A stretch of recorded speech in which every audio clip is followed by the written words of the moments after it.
बहुत स्पेशल है मेरे लिए, इसलिए भी क्योंकि मेरे पिता की कला यात्रा 1990 में जहांगीर से ही शुरू हुई थी। उनका सबसे पहला शो 1990 में जहांगीर के ऑडिटोरियम हॉल में लगा था, और अब जब वो कोविड में चले गए 2021 में, तो मुझे लगा कि एक उनका फाइनल शो यहाँ करना चाहिए, ताकि एक कि वो यात्रा पूरी होकर उस मुकाम पे आ सके जहाँ से वो शुरू हुई थी।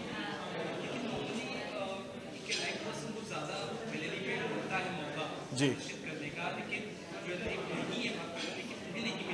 हाँ, तो वो ऐसे हुआ कि जैसा मैंने कहा 1990 में 1990 में उनका पहला शो था, और उसके बाद उन्होंने करीब 15 शो यहाँ किए, तो एक पहचान बनी उनकी। और मैं वापस जब कोविड के बाद आया और मिलने यहाँ पर, और मैंने एक तरह से रिक्वेस्ट करी कि मैं चाहता हूँ कि मुझे अपने पिता को श्रद्धांजलि देने का मौका मिले, और श्रद्धांजलि देने का तरीका ये हो कि मैं उनके चित्रों की प्रदर्शनी फिर से लगाऊं, ताकि वो सब लोग देख सकें जो पहले नहीं देख पाए थे। तो जो वाटर कलर का काम है उनका, मैं यहाँ करीब 10 साल बाद वापस लेके आया हूँ। 10 साल पहले उन्होंने दिखाना सब बंद कर दिया था, और सिर्फ जो एक्रिलिक का काम है, जो बड़े पेंटिंग है, वही थे। छोटे पेंटिंग सिर्फ घर में रखे रहते थे।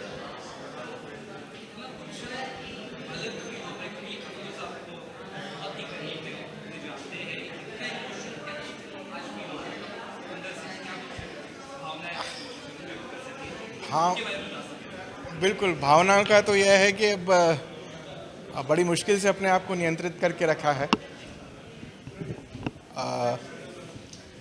क्योंकि जब हुआ था 1990 में, तब मैं 10 साल का था, तो बचपन की यादें भी हैं। पापा, फिर वो पिता पुत्र वाला बच्चे का जो होता है कि पापा ये क्या, पापा वो क्या। लेकिन अब एक अलग वो है, अब सब पीछे जाकर लौटकर याद करना है, और अब पिता नहीं है, तो पेंटिंग का भी वैसे ही है, लेकिन अब पिता नहीं है, तो वो सारा तो खैर है ही। और बहुत ही इमोशनल वो है, मतलब बहुत मुश्किल है, और ये सही कहूँ तो मैं अपनी भावनाओं को उतनी तरह से नियंत्रण रखने में।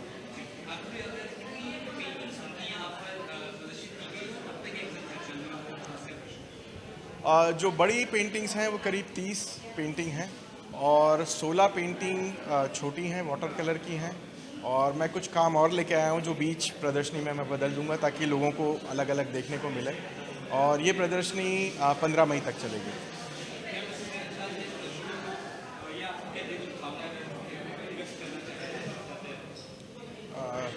बिल्कुल, मैं ये कहना चाहूँगा कि एक हमारे जीवन में कहानीकार तब जिंदा रहता है जब उसकी कहानियाँ पढ़ी जाएं।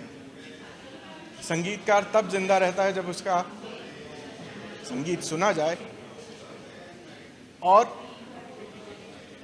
चित्रकार तब जिंदा रहता है जब उसके चित्र देखे जाएं।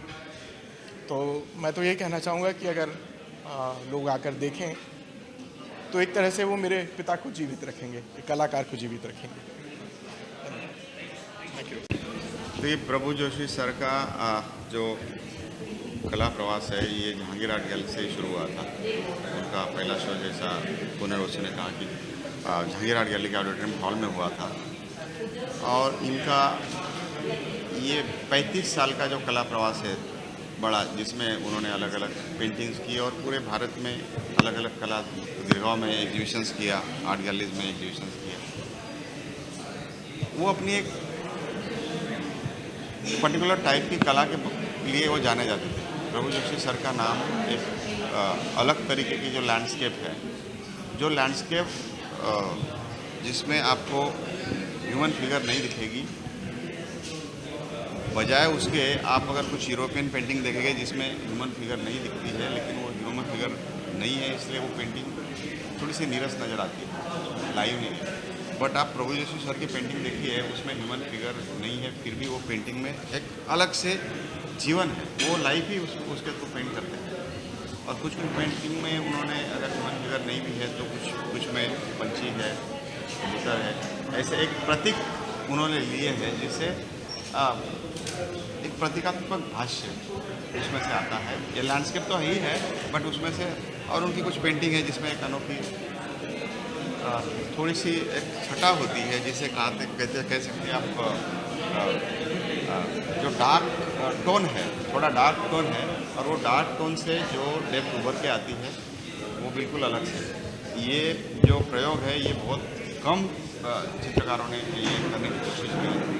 प्रभुजोशी सर तो अपने आप में एक नाम है, और पुनर्वसु अपने पिताजी को इतने साल बाद अभी उनका कोविड में देहांत हो गया, तो ये इनके लिए ट्रिब्यूट दे रहे हैं। जहांगीर आर्ट गैलरी को यहाँ पे शो करना एक अपने आप में बड़ी चीज़ है, तो पुनर्वसु का भी जितना भी प्रेज किया जाए कम है।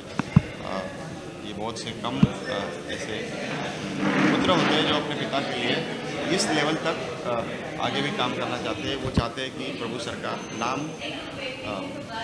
कला क्षेत्र में तो है ही, जो लोगों के दिल में है वो ऐसा ही रहे, ये कंटिन्यूटी शुरू रहे। So this is amazing show, and it will be very courageous on my part to talk about Prabhu Joshi sir's paintings. These landscapes are unique in itself. Anybody can say it resembles to Chinese painting, this, that, nothing. It has a typical Prabhu Joshi sir stamp on it, and you won't find this kind of stamp anywhere because he has created his unique style. And the interesting thing is very few paintings are kept here for the sale. Most of the paintings to don't want to sell. तो ये सिर्फ लोगों के लिए पहुंचाना है, वो अपना जो प्यार है पिता के बारे में, ये उनको यहाँ लाया है जहांगीर आर्ट गैलरी में, ये प्रदर्शनी हो और ये पेंटिंग्स लोगों तक पहुँचे, वरना सेल तो है ही नहीं, काफ़ी पेंटिंग का सेल तो कर ही नहीं रहे हैं।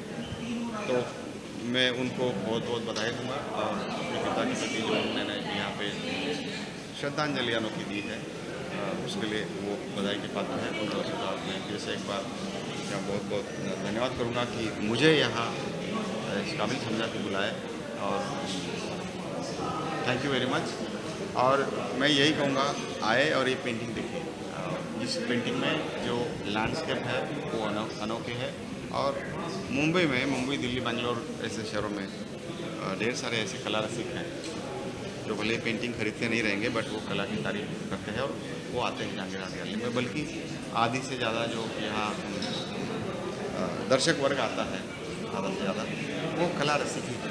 वो भले ही पेंटिंग न खरीदे, वैसे दर्शक आए और ये कला का आनंद उठाए प्रभु सर का। Thank you very much. Thank you. के काम को अगर आप हर वर्ष भी देखें तो वो एक नई प्रतीति देता है।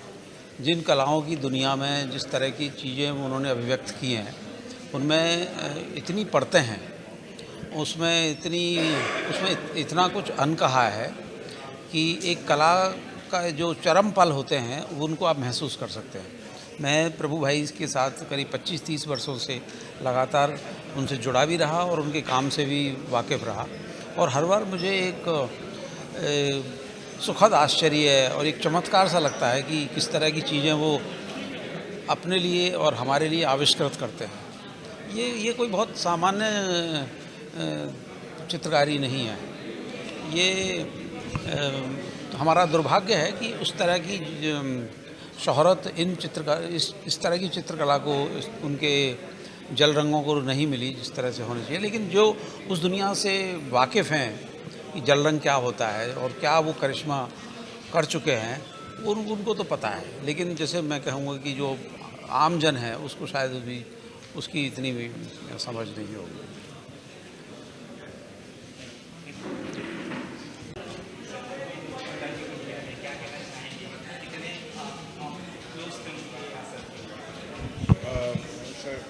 पुनर्वसु जी तो क्लोज फ्रेंड है, और उनसे भी मिलना हुआ था मेरा एक बार, तो बड़ा अच्छा लगा था। मेरे घर आए थे डिनर पे कोविड के कुछ पहले, ठीक राइट बिफोर कोविड। एक ही बार मिलना हुआ था, लेकिन आई वाज लकी, उनकी ब्लेसिंग्स मिल गए मुझे, तो बड़ा अच्छा लगा। और काफ़ी बातें हुई, वी डिस्कस मतलब आर्ट के बारे में, लिटरेचर के बारे में, बहुत चीज़ों के बारे में काफ़ी बातें हुई, बहुत अच्छा लगा था।